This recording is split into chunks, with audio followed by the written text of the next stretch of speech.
नमस्कार दोस्तों, आपका स्वागत है अपनी YouTube चैनल PFP में। वीकली Q&A सेशन की शुरुआत करते हैं। सबसे पहला क्वेश्चन है, डिमार्ट पर मेरा क्या व्यू है, क्या ये 3200 के लेवल पे फिर से आ सकता है। और दूसरा क्वेश्चन है कि 15% का पोर्टफोलियो बजाज फाइनेंस में एलोकेटेड है, अच्छी कंपनी है, तो क्या ये एलोकेशन में कोई प्रॉब्लम है। तो देखिए 15% का एलोकेशन किसी एक स्टॉक में करना कोई एकदम एक्सट्रीमली बुरी बात नहीं है, कई लोग ये करते हैं। लेकिन जो लोग ये करते हैं उनका रिसर्च बहुत ही सॉलिड रहता है, उनका टेम्परामेंट बहुत ही ज़्यादा सॉलिड रहता है। मानता हूं अच्छी कंपनी है, लेकिन एज ए रिटेल इन्वेस्टर्स हम लोगों में डर भी ज्यादा रहता है। तो जब रिटेल इन्वेस्टर की बात आती है तो मेरे हिसाब से इतना ज्यादा एलोकेशन किसी एक स्टॉक में नहीं करना चाहिए। जो प्रो लोग रहते हैं, जो ये फुल टाइम यहां पर इन्वेस्ट करते हैं, मार्केट में पूरा रिसर्च करते हैं, तो वो तो 5 से 6 स्टॉक 7 स्टॉक्स में ही पूरा निवेश कर देते हैं। तो उनका एलोकेशन ऑफकोर्स हाई रहता है, लेकिन उनका कन्विक्शन हाई रहता है, उनका रिसर्च स्ट्रांग रहता है। वो मेरे हिसाब से एज ए रिटेल इन्वेस्टर हमारे पास नहीं है। और सबसे इंपॉर्टेंट जो टेम्परामेंट रहता है, जो साइकोलॉजी रहती है,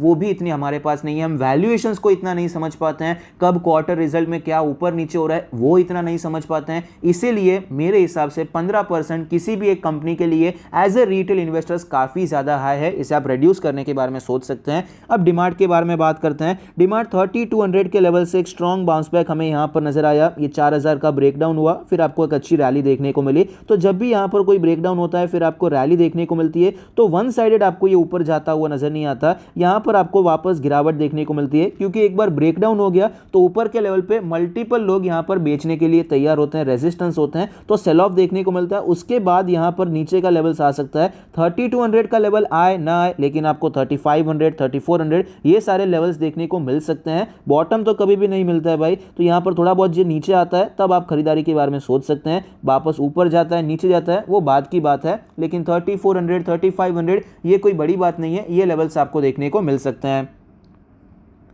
आरती इंडस्ट्री और बजाज फाइनेंस में हैवी लॉस हो रहा है, तो क्या यहां पर हम करंट मार्केट प्राइस पे एवरेज कर सकते हैं। और आपको हैंडसम प्रॉफिट हो रहा है CDSL केपिट IEX में, क्या यहां पर करंट मार्केट प्राइस पे और ऐड कर सकते हैं या फिर होल्ड करना चाहिए। तो देखिए टेक्निकली अगर आप चार्ट पर देखेंगे ना, तो केपिट और CDSL फिलहाल थोड़े से वीक नजर आते हैं। माना अच्छी कंपनीज हैं, लेकिन ये चार्ट इतना ज्यादा स्ट्रेच हो चुका है कि अभी एक अच्छा पैटर्न बन के नीचे आ रहा है। तो मेरे हिसाब से अभी आपको सिर्फ होल्ड करना चाहिए। एक अच्छा मौका आपको यहां पर मिल सकता है, आपको अच्छे टेक्निकल पैटर्न्स नीचे के साइड पे मिलेंगे, तो आप वहां पर निवेश करने के बारे में सोच सकते हैं। ऐसा नहीं होना चाहिए कि अभी निवेश कर दिया फिर कंटिन्यूअसली शेयर नीचे ही जा रहा है, क्योंकि चार्ट जब बहुत स्ट्रेच हो जाता है तो नीचे के लेवल्स पे आपको अच्छे सपोर्ट नजर नहीं आएंगे। इसीलिए मेरा मानना है अभी होल्ड कीजिए। IEX में भी अगर बात करें तो सेम सिचुएशन नजर आती है।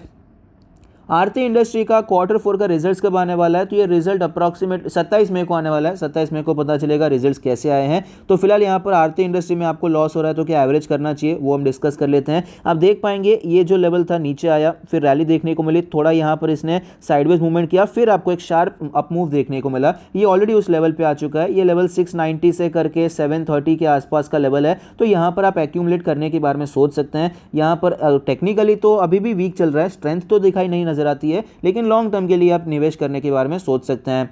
बजाज फाइनेंस के बारे में बात करें तो यहां पर भी टेक्निकली अब भी वीक है, कोई खास स्ट्रेंथ नजर नहीं आती है, लेकिन एक काफी ज्यादा इंपॉर्टेंट सपोर्ट पे आ चुका है। मल्टीपल टाइम्स ये टेस्टेड सपोर्ट, ये मल्टीपल टाइम ये रेजिस्टेंस की तरह देखने को मिला था। First time as a second time as a support यहां पर देखने को मिला है। निवेश करना चाहें तो निवेश करने के बारे में सोच सकते हैं। अपोलो हॉस्पिटल आपने 5650 पे खरीदा है, कैम्स 3313 पे खरीदा है, IGL 585 पे खरीदा है, HDFC AMC 3000 पे खरीदा है। वेट करें या फिर आपको लॉस बुक करना चाहिए। तो ये जो आपने शेयर्स आपने खरीद के रखे हैं, टेक्निकली सारे के सारे शेयर्स अभी के लिए सेल ऑन राइज वाले दिखाई पड़ते हैं। एक्चुअली तो टेक्निकली तो अभी पूरा मार्केट ही सेल ऑन राइज वाला दिखाई पड़ता है, और इनके जो वैल्यूएशंस हैं वो भी इतने अच्छे नहीं है। स्पेशली अपोलो हॉस्पिटल का वैल्यूएशन इतना अच्छा नहीं है, कैम्स का भी अभी इतना गिर गया, थोड़ा बहुत आपको ठीक होता हुआ नजर आया। IGL के वैल्यूएशन में कोई प्रॉब्लम नहीं है, ये तो IGL का वैल्यूएशन अच्छा ही चल रहा है। HDFC AMC के वैल्यूएशन में भी कोई प्रॉब्लम नजर नहीं आती है। तो आप यहां पर चाहे तो लॉन्ग टर्म के लिए होल्ड कर सकते हैं या फिर सेल ऑन राइज करने के बारे में सोच सकते हैं। PFC में यहां पर हमें क्या 5% का पोर्टफोलियो देना चाहिए, क्या हमें ऐसे हाई डिविडेंड यील्ड स्टॉक में निवेश करना चाहिए जो कि अपने 52 वीक लो के लेवल पे चल रहे हैं, तो क्या यहाँ पर सिर्फ डिविडेंड के लिए यहाँ पर होल्ड करना चाहिए? तो डिविडेंड के लिए खरीदने में कोई बुराई नहीं है, लेकिन ज़्यादा पैसा यहाँ पर अटकाना नहीं चाहिए, क्योंकि स्टॉक मार्केट में हम ग्रोथ के लिए आते हैं। डिविडेंड यानी कि हम एक रेगुलर इनकम चाहते हैं। तो ऐसी सिचुएशन में आप क्या करते हैं, एक तो कंपनी में निवेश करते हैं, आप वो स्टॉक का रिस्क ले रहे हैं, और जो रिटर्न्स है आपको ग्रोथ स्टॉक में नहीं मिल रही है, आपको डिविडेंड मिल रहा है। तो आपको रिटर्न्स जो मिल रहे हैं वो डेट वाले मिल रहे हैं, और आपको जो रिस्क ले रहे हैं वो इक्विटी वाला ले रहे हैं। इससे अच्छा है कि आप डेट फंड में निवेश कर सकते हैं। लेकिन अगर आप डिविडेंड यील्ड वाले स्टॉक में इन्वेस्ट करना चाहते हैं, कोई इशू नहीं है, लेकिन आपका जो पोर्टफोलियो का एलोकेशन है बहुत ज़्यादा लिमिटेड होना चाहिए। आप चाहे तो एक अलग डिमैट अकाउंट इसके लिए बना सकते हैं। एक अलग अकाउंट आपने बनाया, आपका जो पूरा कैपिटल है, मान लीजिए कि भाई आपका 10 लाख का आपका कैपिटल है, उसमें से आपने 5% सिलेक्ट कर लिया, यानी कि 50,000 के आसपास। चाहे तो आप 1 लाख तक कर सकते हैं, 10% तक। वो उसका अलग पोर्टफोलियो आप बनाने के बारे में सोच सकते हैं। उसमें फिर आप जितने अच्छे शेयर्स आपको लगते हैं अच्छे लेवल पे आ चुके हैं, खरीदारी करने के बारे में सोच सकते हैं। उसे आप अलग पोर्टफोलियो की तरह ट्रीट कर सकते हैं।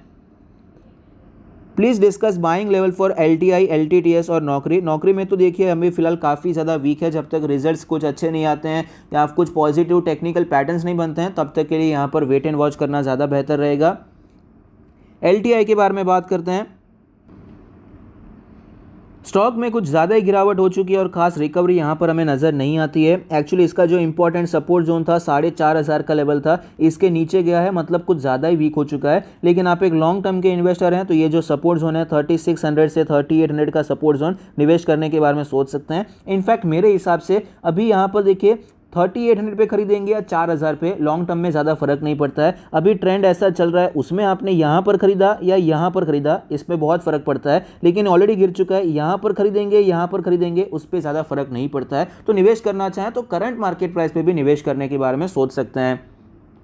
LTTS के बारे में बात करें तो LTTS में लेवल्स आप देख पाएंगे 3000 के आसपास का लेवल दिखाई पड़ता है, जो कि एक पहले रेजिस्टेंस था, फिर ब्रेकआउट हुआ और उसके बाद एक शार्प अप मूव देखने को मिला। टेक्निकली तो यही आपको सपोर्ट की तरह नजर आता है। एक शॉर्ट सपोर्ट यहाँ पर भी, छोटा मोटा सपोर्ट यहाँ पर नजर आता है। तो यहाँ पर अगर आपको प्राइस एक्शन दिखाई पड़ता है तो तब खरीदारी कर सकते हैं, वरना आपको ये 3,200 के आसपास मिल सकता है। सर 4 लाख रुपए 7 साल के लिए बेस्ट CAGR वाले मिड कैप स्टॉक में लगाना चाहता हूं, कृपया आप मुझे स्टॉक बताइए। तो कुछ स्टॉक्स अगर आप यहां पर निवेश करना चाहते हैं अच्छे मिड कैप शेयर्स में, एस्ट्रल अच्छी कंपनी है, उसका वैल्यूएशन हाई है मानता हूं, लेकिन ओवरऑल क्वालिटी वाइज कंपनी अच्छी नजर आती है। फिलहाल स्टॉक गिर भी रहा है तो उसके वैल्यूएशन भी आपको थोड़े बहुत कंट्रोल में आते हुए नजर आएंगे, लेकिन हाई है वैल्यूएशन। ये आपको अगर आप कंफर्टेबल है तो ही निवेश करना चाहिए, वरना आप प्रिंस पाइप पे फोकस कर सकते हैं। लेकिन वहां पर चार्ट ऑलरेडी काफी ज्यादा स्ट्रेच हो चुका है, इसीलिए वहां पर स्टॉप लॉस लगाकर काम करना मेरे हिसाब से जरूरी हो जाता है। दीपक नाइट्रेट एक अच्छी कंपनी है जहां पर आप नजर बनाकर रख सकते हैं, स्टॉक को स्टडी कर सकते हैं। रिलैक्सो भी काफी अच्छी कंपनी है जिसे आप स्टडी कर सकते हैं। अभी अच्छी गिरावट भी आपको स्टॉक में देखने को मिली है, रिजल्ट्स भी उसके अच्छे नहीं आए थे, लेकिन लॉन्ग टर्म पर्सपेक्टिव से मेरे हिसाब से कंपनी अच्छी है। तो ये कुछ कंपनीज हैं जिसे आप स्टडी करके निवेश करने के बारे में सोच सकते हैं। What are the best and trustworthy platform to invest in US tech giant stocks? No mutual fund। अच्छा, यहाँ पर मैं पर्सनली देखिए म्यूचुअल फंड से प्रेफर करता हूँ, और कितना परसेंटेज यहाँ पर एलोकेट करना चाहिए, तो मेरे हिसाब से देखिए एलोकेशन तो 10% कर सकते हैं, कोई इशू नहीं है। अगर आप इंडिविजुअल शेयर्स में करना चाहते हैं तो प्लेटफॉर्म कौन सा यूज़ करना चाहिए मुझे कोई खास आइडिया नहीं है। मैं जानता हूँ, बहुत से नाम जानता हूँ, कई मैंने यहाँ पर उसे स्टडी भी किया है, लेकिन मैंने पर्सनली यूज़ नहीं किया है, तो मुझे एक्सपीरियंस नहीं है कि वो कैसा परफॉर्म करता है, उसमें आपको सजेस्ट करना चाहिए नहीं करना चाहिए। मेरे हिसाब से निवेश करना चाहते हैं टेक जेंट स्टॉक्स में, कोई इशू नहीं है, मैं भी करता हूं, लेकिन मैं म्यूचुअल फंड के द्वारा या फिर वो जो नैस्डैक का ETF आता है मोतीलाल ओसवाल का, उसके द्वारा करना पसंद करता हूं। क्योंकि एक तो इंडियन मार्केट्स को स्टडी करना होता है, वहां पर फोकस करते हैं, फिर पूरा फंडामेंटल एनालिसिस करके वहां की मार्केट को समझना मेरे हिसाब से मेरे लिए टफ है। एज ए इंडिविजुअल हम इंडियन मार्केट को भी मुश्किल से समझ पाते हैं, तो वहां की मार्केट पूरा कंज्यूमर माइंडसेट अलग होता है, वहाँ पर कैसे काम होता है सब अलग हो जाता है, तो उसका पूरा एनालिसिस करके वहाँ पर निवेश करना ये मेरे हिसाब से टफ हो जाता है। टेक्निकली करना है तो अलग बात हो जाती है, लेकिन टेक्नो फंडा अगर मिक्स करते हैं तो टफ हो जाता है। इसलिए मैं यहाँ पर पर्सनली ETF में निवेश करना ज़्यादा पसंद करता हूँ। उसके रिटर्न्स भी अच्छे ही आते हैं, 20-25% के रिटर्न्स आपको मिल सकते हैं अगर आप अच्छे टाइम पर निवेश करते हैं। Sir your views on LIC and Pilani investment for long term. तो LIC में तो देखिए ये आवरली चार्ट आपके सामने है। पहला जो ये आवर देखने को मिला, अच्छा देखने को मिला, इसके नीचे जैसे ही गया ये स्टॉक वीक हो गया है। अब यहाँ पर कंटिन्यूसली वीकनेस देखने को मिल रही है। तो जब तक ये अभी 860 870 के ऊपर नहीं निकल जाता है तब तक के लिए अवॉइड करना चाहिए, या फिर एकदम गिर जाता है फिर कोई स्ट्रेंथ आती है तो बाद में सोच सकते हैं। लेकिन अभी के लिए कुछ डिसीजन लेना है तो 860 870 के ऊपर जाता है तो ही लेना चाहिए, नीचे जाता है कुछ बनता है पैटर्न तो अलग बात है। पिलानी इन्वेस्टमेंट के बारे में बात करें तो वीकली चार्ट आपके सामने है। 1500 के आसपास का एक इंपॉर्टेंट सपोर्ट हमें यहाँ पर नजर आता है। फिलहाल स्टॉक थोड़ा सा वीक भी हो चुका है, एक साल से ज़्यादा हो चुका है इसी रेंज में स्टॉक ट्रेड कर रहा है, और यहाँ पर हाई भी थोड़े से हमें नीचे आते हुए नजर आए हैं। तो ये लेवल अगर टूट जाता है तो अच्छी खासी गिरावट हो सकती है। तो आप चाहें तो स्टॉप लॉस के साथ निवेश करने के बारे में सोच सकते हैं। 1500 के नीचे जाता है तो आप यहाँ पर एग्जिट कर सकते हैं। Can you explain about REIT pros and cons, is it better than real estate considering the future. देखिए रियल एस्टेट में यहाँ पर निवेश करना, अगर आप डायरेक्टली प्रॉपर्टी खरीदने जाते हैं एक तो बहुत पैसे लग जाते हैं, यही मेन रहता है। बाकी मेन प्रो यही है कि भाई REIT में जब हम निवेश करते हैं तो वहाँ पर कम पैसे में हम रियल एस्टेट में निवेश करने के बारे में सोच सकते हैं, और वहाँ पर आपको अप्रिसिएशन थोड़ा बहुत मिल जाता है। स्टॉक की तरह एकदम ज़्यादा अप्रिसिएशन नहीं होता है, लेकिन फिर भी आपको डिसेंट अप्रिसिएशन मिल जाता है, और आपको वो जो यील्ड रहता है डिविडेंड यील्ड वो भी आपको अच्छा मिल जाता है। तो निवेश करने के बारे में सोचा जा सकता है, ऐसा कोई प्रॉब्लम वाला नहीं है। थोड़ा बहुत निवेश करना चाहें तो REIT में निवेश करने के बारे में सोच सकते हैं। मेरे हिसाब से जो माइंडस्पेस का REIT है वो थोड़ा सा अच्छा REIT है, जहां पर आप स्टडी कर सकते हैं और निवेश करने के बारे में सोच सकते हैं। Need to add one micro cap stock, small exposure. Which one should I add in below list? DP Wires, DP Bush industry और Chemcrux एंटरप्राइज। तो देखिए माइक्रो कैप जो स्टॉक्स रहते हैं वहाँ पर मैं पर्सनली 1000 करोड़ से कम की छोटी कंपनी रहती है, 1000 करोड़ से कम की, तो वहाँ पर मैं अवॉइड करना ही ज़्यादा प्रेफर करता हूँ, क्योंकि वहाँ पर फिर जो मैनिपुलेशन है उसके चांसेस बहुत बढ़ जाते हैं। और जनरली ऐसा होता भी है, कई बार मैनिपुलेशन होता भी है। स्टॉक में वैल्यूएशन भी अच्छा होता है, सब कुछ अच्छा होता है, लेकिन फिर भी स्टॉक कई बार नहीं चलते हैं। तो इसीलिए मैं पर्सनली अवॉइड करता हूं। और ये जो स्टॉक्स आपने बताए, इस ये स्टॉक्स को मैं पहली बार सुन रहा हूं, तो यहाँ पर मेरा व्यू ऑफ कोर्स कुछ होगा ही नहीं। तो यहाँ पर मेरा मानना तो यही है कि एज ए रिटेल इन्वेस्टर इससे बचना चाहिए। एटलीस्ट आपको 1000 करोड़ से बड़ी कंपनीज होती है तभी आपको वहाँ पर प्रेफर करना चाहिए। फिर भी निवेश करना चाहते हैं छोटा ही एक्सपोजर रखिए, स्टडी कीजिए। अगर कंपनी में ग्रोथ हो रही है ना, रेवेन्यू ऊपर जा रहा है, प्रॉफिट ऊपर जा रहा है, और उसका PE रेशियो थोड़ा सा लोअर साइड पे है, 20 25 या उससे कम, 10 भी है, 15 भी है, 5 है, 10 है, जो उस लोअर साइड पे नजर आता है, तो थोड़ा बहुत एक्सपोजर आप लेने के बारे में सोच सकते हैं। Which sectors according to you would flourish in current year. तो देखिए हमने ऑलरेडी एक वीडियो बना दिया है सेक्टोरल एनालिसिस का, आज ही वीडियो बनाया है, वो वीडियो आप रेफर कर सकते हैं। हमने सभी अलग अलग सेक्टर्स को स्टडी किया है कि शॉर्ट टर्म और लॉन्ग टर्म के लिए वहाँ पर हमें क्या करना चाहिए। एक बात मैंने वहाँ पर बताई थी कि अभी करंट ईयर में देखिए मार्केट वॉलेटाइल नजर आता है, अभी सेंटीमेंट वीक है। सेंटीमेंट आपको थोड़ा बहुत सुधरता हुआ नजर आएगा तो ऑटो सेक्टर अच्छा परफॉर्म कर सकता है, क्योंकि टेक्निकली हमें वो काफ़ी ज़्यादा अच्छा नजर आता है। बैंकिंग सेक्टर पर एक वीडियो बनाई है कि यहाँ पर कौन से 4 बैंकिंग स्टॉक है जहाँ पर निवेश करना चाहिए। ऑलरेडी आपके पास HDFC, कोटक, ICICI है। तो देखिए ये सारे जो हैवी वेट से अगर आप ये सभी को खरीद लेंगे तो उससे अच्छा है बैंकिंग का ETF खरीद लेना चाहिए, क्योंकि एट लास्ट आपके रिटर्न्स वही हो जाएंगे, उल्टा मेहनत आपको यहाँ पर ज़्यादा करनी पड़ेगी, एलोकेशन संभालना पड़ेगा। इसलिए मेरा मानना है अगर आप तीनों हैवी वेट्स में यहाँ पर खरीदारी करते हैं, हालांकि SBI में आपने खरीदारी नहीं की है, वो भी एक हैवी वेट हो जाता है, लेकिन ओवरऑल ये भी काफ़ी ज़्यादा स्ट्रॉन्ग बैंक्स हैं। यहाँ पर तीनों में अच्छी सारी, इंडेक्स के सभी स्टॉक में निवेश करने से अच्छा है डायरेक्टली इंडेक्स में आपको निवेश करना चाहिए। NBFC में बजाज फाइनेंस है, मुथूट फाइनेंस है, तो यहाँ पर पूना फिनकॉर्प में आपने निवेश किया, अच्छी बात है। यहाँ पर मेरे हिसाब से बजाज फाइनेंस एक हो जाएगा, एक आध बैंकिंग स्टॉक से हो जाएगा, फिर एक आध आप इंश्योरेंस ले लेंगे। ऐसे 3-4 स्टॉक से ज़्यादा स्टॉक्स आपको BFSI सेक्टर से उठाने की ज़रूरत नहीं है, ऐसा मेरा पर्सनली मानना है। Your view on VIP industry, Indian hotels open up theme for 10%। ये ओपन अप थीम मेरे हिसाब से तो अभी हो गया है, ऑलरेडी सब कुछ ओपन अप हो चुका है, स्टॉक्स भी ऑलरेडी काफ़ी ज़्यादा ओपन हो चुके हैं और ऊपर चले गए थे। अभी मेरे हिसाब से ये ट्रेडिंग के लिए यहाँ पर खरीदना है, टेक्निकली देख सकते हैं। अभी ओपन अप थीम जैसा मेरे हिसाब से तो नहीं है, ऑलरेडी सब कुछ यहाँ पर आपको फैक्टर इन होता हुआ नजर आता है। What's your view on Muthoot Finance as banks are concentrating more on gold loan business? Will this impact Muthoot Finance? Of course impact तो आपको पड़ता हुआ नजर आएगा, स्टॉक में भी अच्छी गिरावट ऑलरेडी देखने को मिली है, लेकिन एक इंपॉर्टेंट सपोर्ट पे आ चुका है। 1000 रुपये से करके 1150 का जोन बहुत ही ज़्यादा इंपॉर्टेंट जोन है। इन्वेस्ट करना चाहें तो इन्वेस्ट करने के बारे में सोच सकते हैं। कॉम्पिटिशन से देखिए डरना नहीं चाहिए, ये तो कॉम्पिटिशन आएगा, लेकिन इंडियन मार्केट इतना बड़ा है, आप बाहर का छोड़ दीजिए, कोई एक्सपोर्ट कुछ नहीं, बाहर नहीं, सिर्फ इंडिया का मार्केट ही इतना बड़ा है कि यहाँ पर और भी कंपनीज आती है, तो ईजिली धंधा कर सकती है, अच्छी ग्रोथ आपको देखने को मिल सकती है और ये मार्केट साइज भी तो आपको बढ़ता हुआ नजर आता है। कई लोग वहाँ पर बात कर रहे थे कि जियो मार्ट की वजह से डीमार्ट का शेयर क्रैश हो जाएगा, डीमार्ट मतलब खत्म हो जाएगा, ऐसी बातें चल रही थी। वो 2500 के आसपास आया भी था, लेकिन आप देख सकते हैं 2500 से वो 6000 तक जाता हुआ नजर आया। तो कंपटीशन तो रहता है, नए प्लेयर्स भी एंटर होते हैं मार्केट में, कोई एक अगर सक्सेसफुल हो जाता है तो सब लोग उसे सेम बिजनेस में एंटर होने की कोशिश करते हैं, जिसके कारण ऑफकोर्स प्रॉब्लम भी होती है, एग्जिस्टिंग कंपनी को भी प्रॉब्लम होती है क्योंकि कंपटीशन बढ़ता है। लेकिन ऐसा नहीं है कि सब कुछ खलास हो गया है, आपको यहाँ पर लॉन्ग टर्म का विश्वास रखना चाहिए। फंडामेंटल्स में आपको एज ऑन डेट कोई खराब चीज़ नज़र नहीं आती है।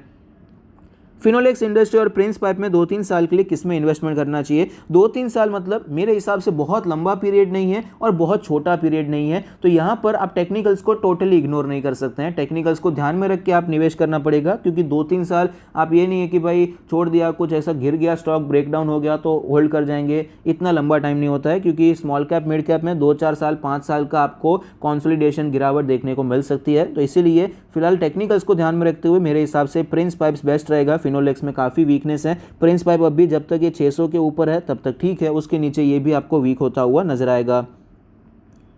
सर मेरे पास 4 म्यूचुअल फंड है, 3 साल हो गया है, मैंने म्यूचुअल फंड ऑफिस से किया है डायरेक्ट ग्रोथ प्लान। तो मुझे ये पूछना था डिविडेंड मिलता है या उनको देते हैं, नहीं देते हैं, कैसे मिलता है? तो एक ग्रोथ प्लान में ये सब कुछ NAV में एडजस्ट हो जाता है, अगर वो डिविडेंड वाला प्लान लेते हैं तो उसमें आपको डिविडेंड मिल जाता है। What to do in Lal PathLab considering Tata Super App and now Adani also planning to venture in healthcare and diagnostic तो बाइंग लेवल्स। तो जैसे कि अभी मैंने आपको बताया मार्केट ही बड़ा है भाई, तो यहाँ पर ऐसा टेंशन लेने वाली बात नहीं है। फर्क पड़ता है, नो डाउट बिजनेस पे फर्क पड़ता है, कोई नया प्लेयर आता है और वो भी बड़ा प्लेयर, टाटा भी बड़ा प्लेयर है, अडानी भी बड़ा प्लेयर है, तो फर्क तो पड़ता है। लेकिन इनका स्पेशलिटी है यहाँ पर, यहीं पर ये काम कर रहे हैं, तो यहाँ पर डरने की जरूरत मेरे हिसाब से नहीं है। वैल्यूएशंस का ध्यान रखना चाहिए हमेशा, और फिलहाल यहाँ पर वैल्यूएशंस काफ़ी ज़्यादा हाई थे तो स्टॉक में गिरावट भी देखने को मिली, अच्छे खासे टेक्निकल संकेत भी मिले थे कि स्टॉक गिर सकता है, और फिलहाल ये स्टॉक एक अच्छे लेवल पे आ चुका है। 1800 के आसपास हमें यहाँ पर एक अच्छा सपोर्ट नजर आता है। निवेश करना चाहें तो वहाँ पर निवेश करने के बारे में सोच सकते हैं।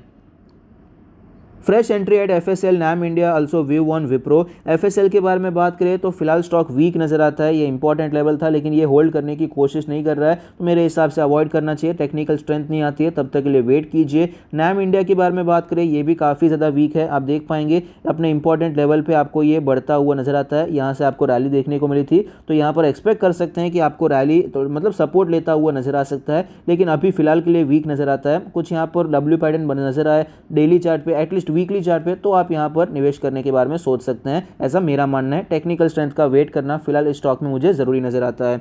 विप्रो के बारे में बात करें तो विप्रो में आप देख पाएंगे ये भी इंपॉर्टेंट लेवल पे आ चुका है, 400 से करके 440, 10% का यहाँ पर जो रेंज में ये 3 महीने ट्रेड किया था, फिर ब्रेकआउट हुआ था, उसी रेंज की तरफ ये आ चुका है। तो यहाँ पर कहीं पर भी सपोर्ट लेकर ये ऊपर जाने की कोशिश कर सकता है, या फिर एटलीस्ट ये कॉन्सोलिडेट कर सकता है। तो निवेश करना चाहे तो यहाँ पर मेरे हिसाब से निवेश करने के बारे में सोचा जा सकता है। आई होप आपको ये वीडियो पसंद आता है। Thank you, stay happy, happy investing.